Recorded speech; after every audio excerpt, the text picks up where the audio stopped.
That's what makes Memphis special is our diversity. I often say diversity is our superpower.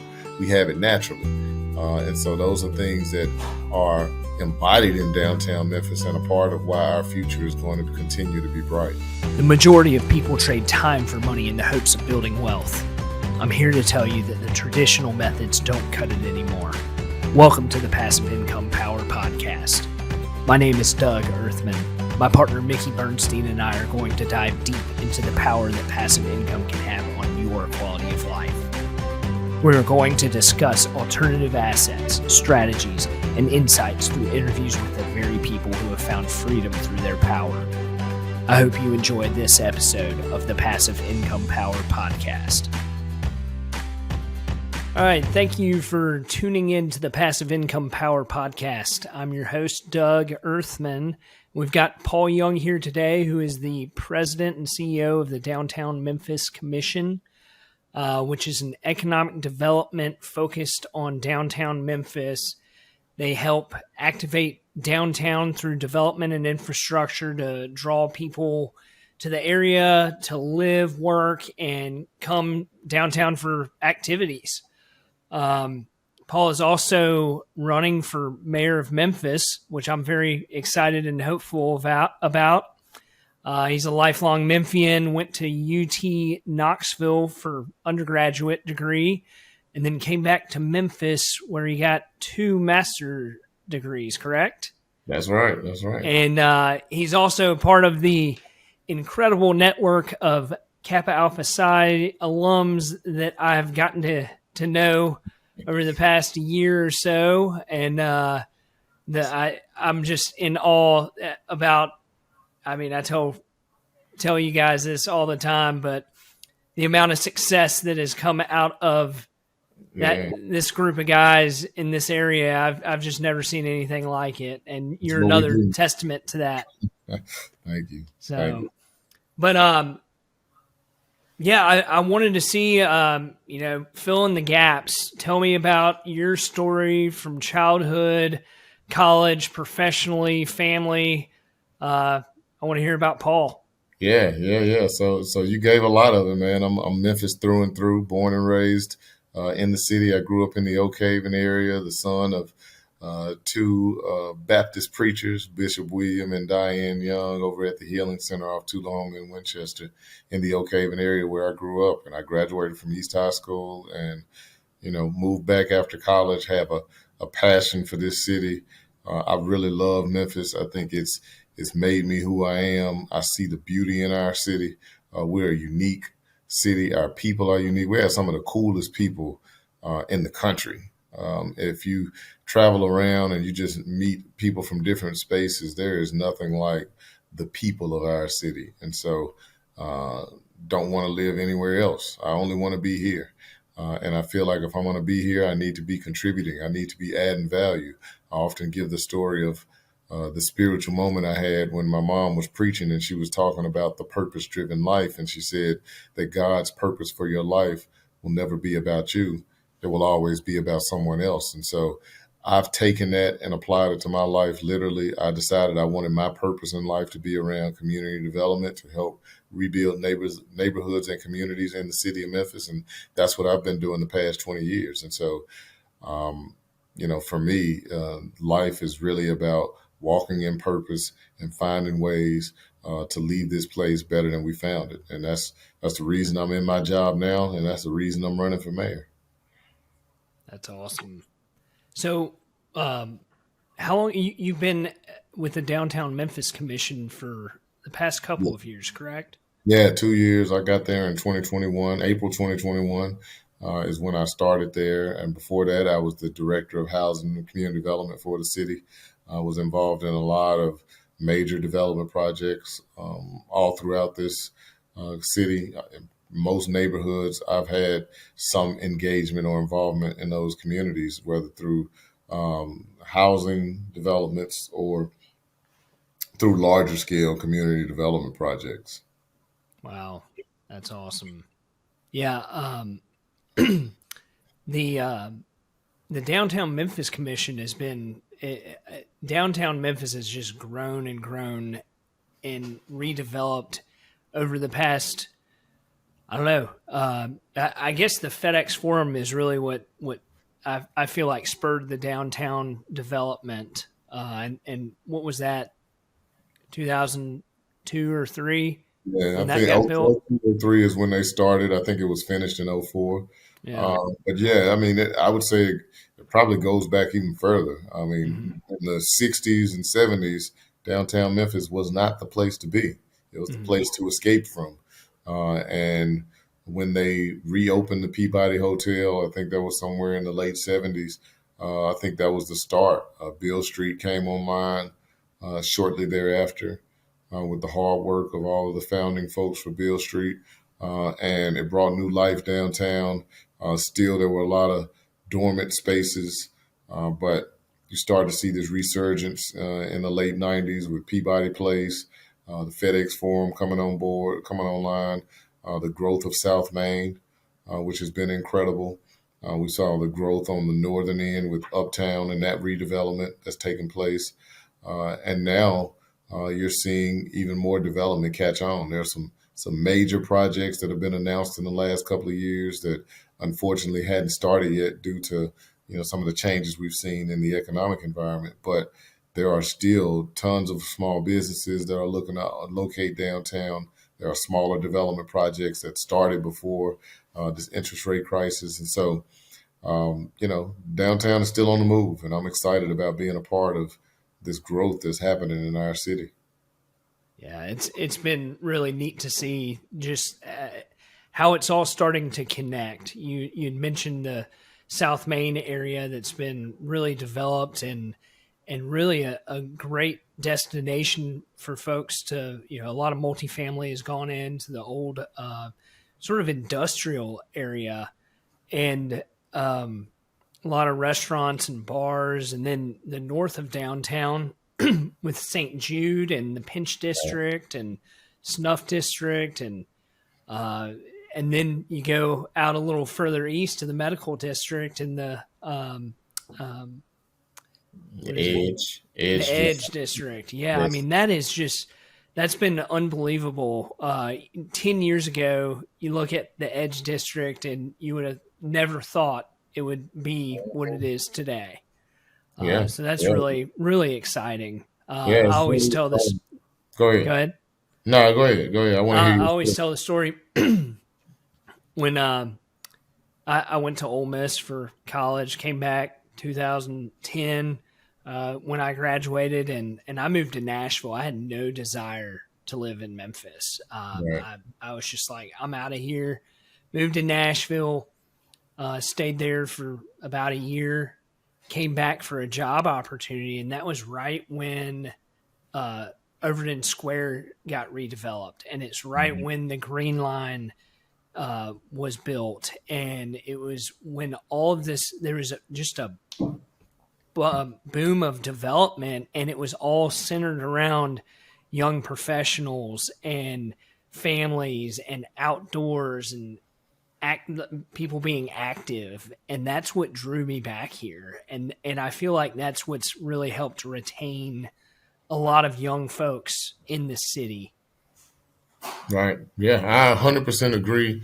I mean, Memphis has seen some incredible growth and excitement in the past 20 years for downtown Memphis has been incredible. And each one of each area that you talked about when you kind of went through the Edge and Uptown and South Main, there was a one catalytic key project that really just kicked everything off in each area. And we've seen those projects like in the Edge. We saw the Wonder Bread Mm-hmm. factory come down, and then you saw the growth of the Rise at the Ravine, and now you have Orion Credit Union that now has a headquarters there. All of the apartments that are coming up, the breweries, like there's just so much excitement, and I think that we hadn't even hit our stride yet. Uh, Mm-hmm. we're still we're still in growth mode, and that's the exciting part for those that are investing nationwide because they are looking for opportunities where there's room to grow. And in Memphis, we still have that. You can still come and get in on the ground floor. You look at cities like Nashville, our sister city just to the east where you were. Things are so expensive in those areas now that, you know, you're looking at different markets, and so we should and will be taking advantage of that. Absolutely. So, tell us a little about the Downtown Memphis Commission. So, you have been there for 2 years, president and CEO. A lot has happened in the last couple of years with the announcement of the Blue Oval City project right outside of Memphis. Has that really helped drive some interest in downtown Memphis? Yeah, I would say, I mean, Blue Oval certainly is going to have a tremendous impact on our whole region. So downtown Memphis won't be excluded. We're thinking about how we can leverage downtown Memphis to recruit more headquarters, more companies that want to be on our skyline. They may be associated with Ford or a supplier of Ford, and they want to be in the region and they need office space and not necessarily manufacturing space. Downtown, we expect to be a beneficiary of that. Blue Oval is going to be focused on building electric vehicles.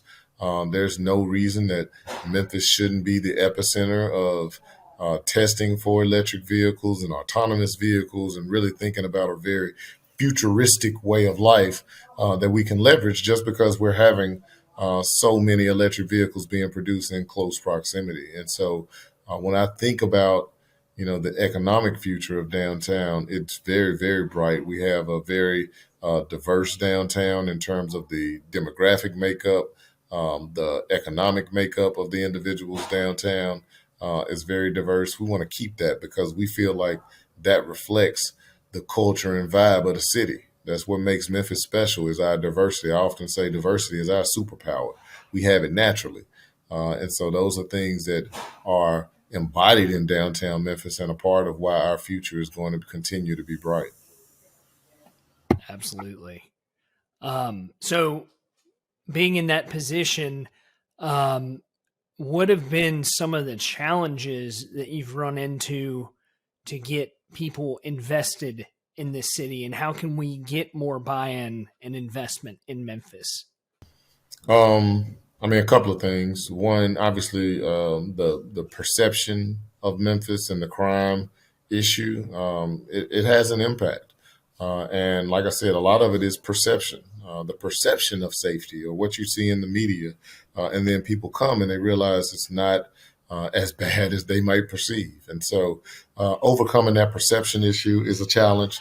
I would say another challenge is the fact that transportation is still somewhat limited. We're a very, very big city, and so getting people to and from has been a challenge. We're innovating on some ways that we can do some different things in partnership with MATA. We have a program called Groove on Demand that's allowing people to get in and out of downtown and around downtown in more efficient ways. It's basically a shared ride model where you get on your phone like Uber and you can order a van to come and pick you up. And what we found, which has been really cool, what we found is that the most used route is a route from Klondike Smoky City in North Memphis to the grocery store at Cleveland and Poplar, which shows that the transit opportunity that we've been innovating around is not just to get people to and from jobs, but actually getting people to and from the basic services that they need. And then there's always other, we're looking at the economic climate is a challenge. We have so many, the pandemic has been the challenge that everybody's faced nationwide. And so those are things that, we're working our way through, we're recovering. A positive stat came out the other day saying that of like 25 to 50 metro areas, Memphis is number 5 on the rate of recovery for our downtown. And so we're just going to keep pushing and keep working to make sure that we prove that downtown is the right place. It's a vibrant place, and it's where people want to be and should be. For sure. Yeah, that's we talk about investing in Memphis, and one of the things that we offer at 2D Investments is the ability for a retail investor to invest in larger scale projects. One of our ideas and visions is to team up with some of the local developers that are doing some of these big landmark developments in Memphis and be able to bring in some smaller investors so they can say, I had a piece of that project and feel like they're really contributing to Yeah. the city. No, I love it. I think that's a fabulous concept and one that I think you all should continue to push. There was a project in downtown Memphis that unfortunately didn't take place, but I was very proud of the work that they had done to get more minority equity. They had a similar process where they were trying to ensure that they could get more African Americans from Memphis invested in the project at lower increments. They found a way to get investments as low as $25,000. Most of them weren't that low, but they had some Sure. that were that low that were now invested in a project that was going to be a landmark tower in downtown. And so, Yeah. And uh, that's, even though it didn't we happen, saw an incredible opportunity to be able to, most people in general don't have the opportunity to invest in these private real estate offerings, and for reasons such as the SEC doesn't allow you to advertise right, projects. But if you have a relationship and grow your base of investors, you can offer these investment opportunities to them, and right. that has really been a driving force. So I just think it'd be so cool to be able to drive down Poplar and be able to point at different buildings or developments and you say, hey, I have a little piece of ownership in that, Mhm. and Yeah, take no, some pride. that's it, man. That's it. I Um, mean, there's, building equity and wealth in our community. And as one of my buddies refers to it, building that mailbox income oh yeah, that can come to people and build their portfolio of wealth is really, really important to, change the trajectory of our city. And so the more ways we can get these projects invested in smaller increments and get more people engaged, I think the better. absolutely. Well, yeah, I appreciate all of that. Let's dive into your run for mayor. I want to hear all about that. I'm super excited. I think that you have Thank such a passion for this city, and you're pro development, you're pro growth, you just have all the I think you've got what it takes you. to Yeah, take thank this city to the different level. Yeah, well, I tell people that I've been training for this job my whole career. I've been working for the past 20 years in various roles in city and county government. I've been focused on community development, and I really feel like this is the right time, and I'm the right person. And so I'm fully committed. I'm all in on the race, and it's been amazing. I always tell people I wish they could see Memphis through my eyes because man, this is an amazing city with amazing people. The resolve of the people in our city are oftentimes we can listen to the negativity and it starts to bring you down. You start to embody some of the feelings and things that you're taking in. But, we should lean into the positivity. We should address the challenges that we have, acknowledge them, and do all that we can to resolve them, which we will. But we also have to lean on our strengths. We're an amazing city. Crime is the thing that comes up often, but I like to remind people we're talking about 1% of our population. 1% of our population that's engaged in those negative activities, and they give us the brand for our whole city. And so we have to replace that. We have to reverse it, replace it with some of the great things that we're doing. And we have to focus on changing the opportunities that are in front of people in our communities and neighborhoods. And I think if we can do that, we're going to see the crime thing resolve. And we do that in combination with holding people accountable.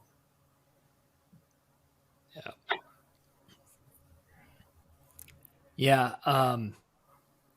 Yeah. That's one of the, I mean, I would say the bad rap that Memphis gets. And you're right. Every city's got crime. Yep. And, Nashville, they're not immune. Yeah. It's every city. Exactly. Right? Everybody's seeing an increase. And so sometimes we get so outraged by our problems that we forget that, we're living in the United States, and what we're dealing with is a national epidemic on crime right now. And my goal is to make sure that Memphis is the city that gets it right. But I also want to make sure that we acknowledge the fact that, while these are ours to solve, that there are bigger forces at play. And what we have to do is figure out what is going to be the approach. What things can we do differently than we've done in the past to truly root out this issue of public safety? For sure. Well, I really appreciate you coming on here tonight. Yeah, absolutely. I've enjoyed getting to know you and talking to you, and been watching your campaign, and just want to support you in any way I can. Yeah, thank you. Yeah, tell the listeners how they can get in touch with you and how they can support your campaign as it picks up steam. Yeah, it's picking up steam. More people are paying attention. We recently had some great debates, and as people are getting an opportunity to hear what I'm about, the background, we're generating more and more support. I encourage your listeners to check me out, vet me. Go to the website at youngformemphis.com for the website, for social media at Young for Memphis on all the social platforms. And we're going to work hard. I mean, there's nobody in this race that's going to work harder than Paul Young. And so I mean that on the campaign trail and when I get the job, because I think that's what Memphis deserves and needs. That's what people are looking for. I represent that next generation of leadership, the people in our community that have been poured into by the older generation and still feeling connected to the younger generation. I'm 43. I've been doing this work 20 years, and now is the time for our city. Whoever wins the race will define our trajectory for the next 10 years. And we have to make sure that the next 10 years are better than the last. And I firmly believe, and I know that I am the right person to do that. I believe you. And I just can't thank you enough. Really appreciate you coming on tonight. For our listeners, check out Paul and tune in next time for the Passive Income Power Podcast. Thanks. Thank you for watching the Passive Income Power Podcast. We hope you gained wealth building insights. I will ask you to do 3 things to help us serve you best. Go to our website at 2dinvestments.com, click on Investors Club, and fill out the basic information to have timely access to new offerings. 2, follow us on Facebook, Instagram, and LinkedIn. And 3, feel free to set up a call with Doug or Mickey through our website. We would love to help you find your personal superpower.